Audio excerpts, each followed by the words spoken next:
few thousand years ago, mammoths lived alongside humans. Our ancestors hunted them, painted them on cave walls, and saw these enormous animals almost the same way we see elephants today. But everyone knows that mammoths eventually went extinct, and bringing them back sounds impossible. However, today, some scientists are already working on making that happen. And if they actually succeed, it could have a huge impact on humanity.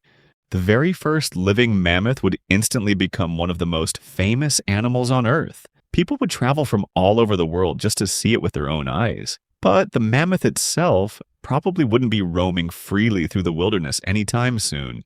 During its first years, it would most likely live under constant supervision from scientists, veterinarians, and security personnel. After all, if only one or a handful of mammoths exist in the world, each one would be literally priceless.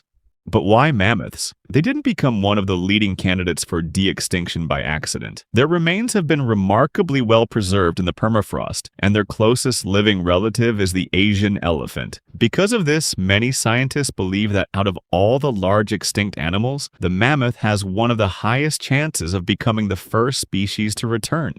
Scientists may not bring mammoths back just for research or entertainment. One of the main ideas is that they could help restore the cold grasslands of the far north. Thousands of years ago, mammoths trampled snow, knocked down young trees, spread seeds, and maintained wide-open grasslands. Some researchers believe that ecosystems like these could keep the ground colder and even slow the melting of permafrost. In other words, mammoths may be brought back, not simply because it sounds exciting, but because people hope they could become part of a massive environmental experiment. It probably wouldn't take long before mammoths became surrounded by money. Everyone would want to show people a real animal that no one has seen alive for thousands of years. There would also be extremely wealthy people who would want to own a mammoth if it ever became possible. History has shown that almost everything rare eventually becomes a business. Mammoths may end up being no exception. But if their numbers begin to grow, a much more difficult question will arise. Where will they live? The modern world is completely different from the one mammoths once inhabited. Over thousands of years, the climate has changed. Enormous glaciers have disappeared, and cities, highways, farms, and billions of people have taken over the landscape. If mammoths were released into the wild, no one could say for certain how they would affect today's ecosystems. They might adapt perfectly, or they might begin changing nature in ways scientists never expected. Of course, people wouldn't stop at simply bringing mammoths back. Very quickly, someone would want to make them even better. Some would want larger mammoths with longer tusks. Others would try to make them calmer and easier to manage. Someone else might attempt to create mammoths capable of living in warm climates. At that point, it wouldn't really be a mammoth anymore. It would be an entirely new animal.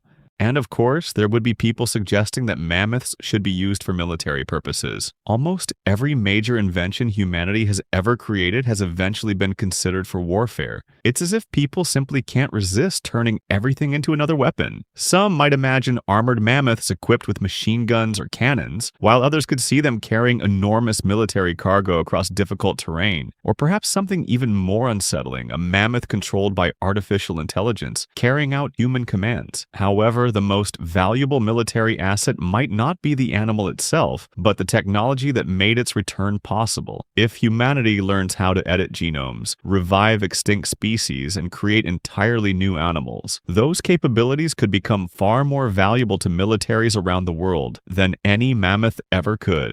After the first successful revival, almost everyone would ask the same question. If we managed to bring back a mammoth, why not bring back something else?